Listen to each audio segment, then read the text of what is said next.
वो 25 साल की बहुत ही बदसूरत और काली कन्या थी। दांत भी निकले थे, पर उसे अपने रंग और बदसूरती का ज़रा भी अफसोस नहीं था।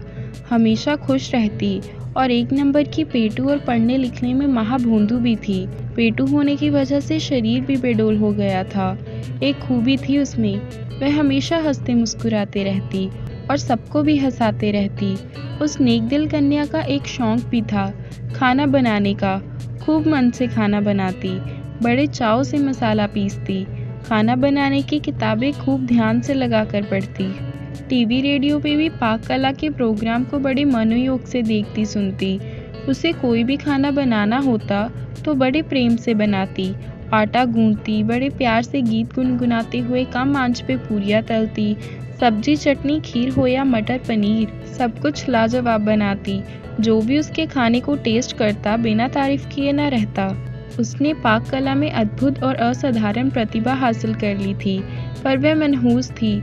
उसके काले रंग और बदसूरत होने से कोई उसे प्यार न करता था, पर माँ उसे बहुत प्यार करती थी। आज तक माँ ने उसे डांटा तक नहीं था और वह भी माँ से बहुत प्यार करती थी। हर बार की तरह आज सुबह भी उसकी शादी के लिए जो लोग आए थे, उन सब ने खाने की बहुत तारीफ की, लेकिन लड़की को देखकर नाक मुंह सिकोड़ कर चले गए। वह कन्या भी तैयार होकर किसी को बिना कुछ बताए कहीं चली गई। शाम में वो लौटी तो घर का माहौल बहुत गर्म था। पिताजी माँ पे बहुत गुस्सा थे, बोल रहे थे, पता नहीं कौन से पाप के बदले ये मनहूस लड़की मिली। पिता से प्राय ये सब सुनती थी, उससे उसे कोई फर्क नहीं पड़ता था। वह बहुत खुशी खुशी माँ को कुछ बताने गई और कहा, बड़ी भूख लगी है, कुछ खाने को दो पहले। उसके हाथों में एक सर्टिफिकेट और एक चेक भी था, पर माँ भी आज बहुत गुस्से में सब्जी काट रही थी। उसके तरफ देखे बिना ही बोली, तू सचमुच मनहूस है, काश पैदा होते ही मर जाती तो आज ये दिन ना देखना पड़ता। 50 रिश्ते आए, किसी ने तुझे पसंद ना किया। उस मनहूस लड़की को माँ से ऐसी आशा ना थी। उसका दिल बैठ गया और उसकी खुशी उड़ गई और उदास होकर माँ से बोली, मैं सचमुच मनहूस हूँ माँ, क्या मैं मर जाऊँ? बोलते बोलते उसका गला रूंध गया और चेहरा लाल हो गया।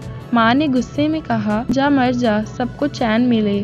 मनहूस लड़की ने अपने कमरे में जाकर दरवाज़ा बंद कर लिया। थोड़ी देर बाद जैसे ही माँ को अपनी गलती का एहसास हुआ, वो दौड़ती हुई उसकी कमरे की तरफ चली गई। आवाज़ देने पर भी दरवाज़ा जब नहीं खुला तो माँ ने जोर का धक्का दिया।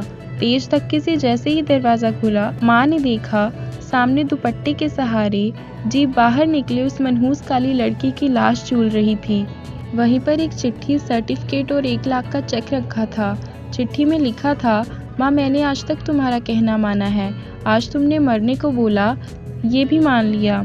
अब तुम मनहूस लड़की की माँ नहीं कहलाओगी।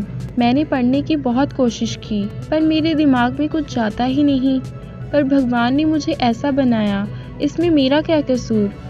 मुझे सबने काली, मनहूस, भोंदू सब कहा, मुझे बुरा ना लगा, पर तुम्हारे मुंह से सुनकर मुझे बहुत बुरा लगा, मेरी प्यारी माँ। और हाँ, आज नेशनल लेवल के खाना बनाने वाली प्रतियोगिता में मुझे फर्स्ट प्राइज़ और 1 लाख रुपए का चेक मिला और साथ में 5 स्टार होटल में मास्टर शेफ़ की नौकरी भी। और पता है माँ, आज मेरी ज़िंदगी की सबसे खुशी का दिन था, क्योंकि पहली बार वहाँ सबने मुझे कहा था, देखो ये कितनी भाग्यशाली लड़की है।